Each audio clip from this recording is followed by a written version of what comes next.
Okay, guys, what's up? So, coming to you with a off-season shoulder workout, and haven't put many updates of this off-season out yet. But yeah, as of now, I'm sitting at around 185 pounds. Um, Everything's going good. I like to kind of achieve homeostasis at a certain weight and just continually recomp that look. And right about now, it's about every 2 weeks from pictures, I can notice a slight change, which is really good in my opinion, especially for a natural athlete in his off season, holding the same weight or even higher over the span of a month or 6 weeks.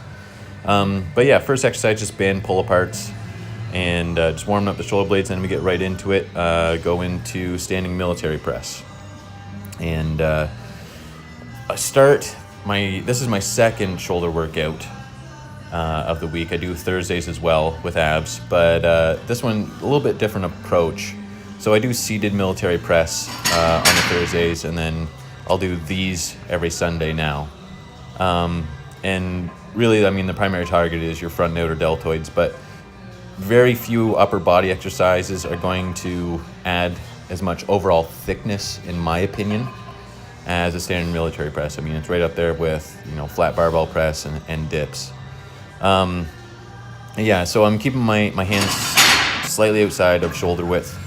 I'm locking my legs and my hips solidly, trying to keep my elbows in as I pressed, right underneath the bar.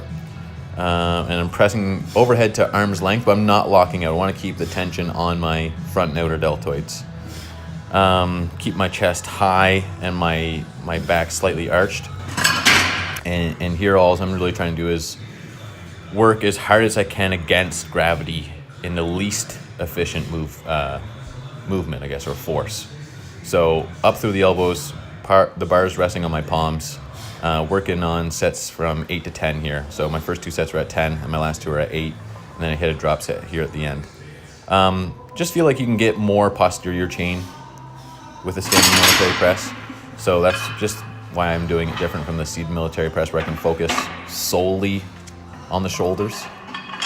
And then usually second on my Thursday shoulder day, I'll go into side laterals in between 8 and 12 reps. But from here, I actually went into rope face pulls that you'll see here in a second after this drop set.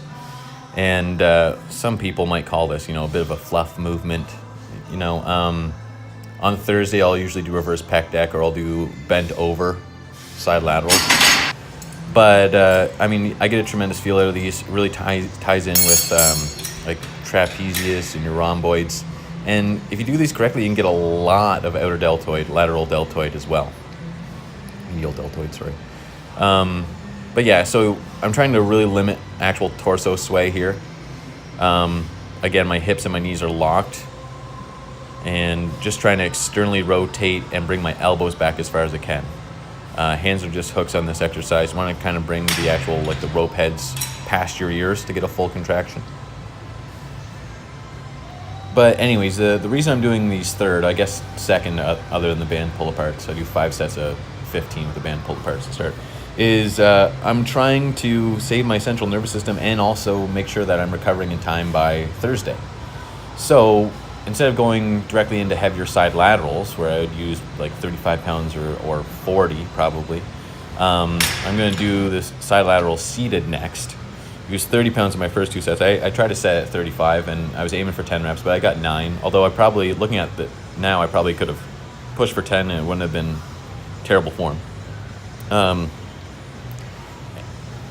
do a lot of heavier style movements on my Thursday shoulder day. So it goes side laterals, and then I go reverse pec deck, then I use a machine press, and then I'm using barbell shrugs for traps. And I also train abs on that day too, so that's a pretty heavy load-bearing day. But that's what I need, especially for my physique. My particular critique was that I needed more shoulders. I need more upper body in general, but really need to work on my shoulders. I did a really good job last off-season of bringing up my back, but it's still behind my legs, and my legs are a blessing and a curse. But I'd much rather have the lower to upper discrepancy than the other way around that I have. Yeah, so here with side laterals, nothing too fancy, right? Kind of another bread and butter front and outer deltoid movement. But yeah, I sit at the end of the bench, make sure my feet are firmly on the floor. Palms are facing each other, arms are straight down my sides. And I'm raising the dumbbell in like a semicircular motion just to above shoulder height, leading with the elbow. I do these when standing again on the Thursday, just so I can use a little bit more weight. And it's not that I'm really cheating on the rep that way or anything, but it's just mechanically for my body, it feels much more smooth. It feels a little herky-jerky here. And you'll notice that there's a little bit of torso sway, but again, like I'm totally controlling the movement through the elbow here. Trying to actually abduct my humerus forcefully through the entire range of motion, and momentarily pause at the top as best as I can anyways. And this is just how I'll end my straight sets on the Sunday shoulder workouts with cable front laterals. A lot of people think that you can kind of get like overpowered front deltoids versus your upper chest or your rear deltoids or whatever it is. Don't think you really have to worry about that as a natural athlete, and then especially for me, someone that's pretty genetically weak at the shoulders and also has a pretty narrow clavicle. But yeah, I'm trying to bring them up, so I'm not too worried about an extra 3 sets at the end of a shoulder workout for my front deltoid specifically. For straight sets anyways. After this, I'll always do a superset, and that might change from week to week. That's just kind of, hammering it home and trying to create as much metabolic sort of damage as I can at the end of the shoulder workout. I'll usually do that for most body parts, actually. But yeah, as you can see from this video, like, hold 185 pounds kind of well now. It was a very different looking 185 pounds at the end of September. But that's to be expected, right? Our hormonal environment takes a pretty big hit as natural athletes, especially if you get truly conditioned, which I do pride myself on getting pretty conditioned for a natural athlete. And having said that, right now I'm over 30 pounds above what my stage weight will be at Nationals in 2019. But everything's going good. My strength is going up. Like, I'm PRing any and every exercise pretty much every week that I have in my programming right now. If not for a single rep PR, of course, for that rep range and set scheme, I'm still PRing it for the total volume of that set or exercise or movement. But yeah, pretty simple, nothing really to say here. Wrapped it up with behind the neck presses and upright rows, trying to really fry out the medial deltoid and try to create a little bit more cap if I can on my shoulders.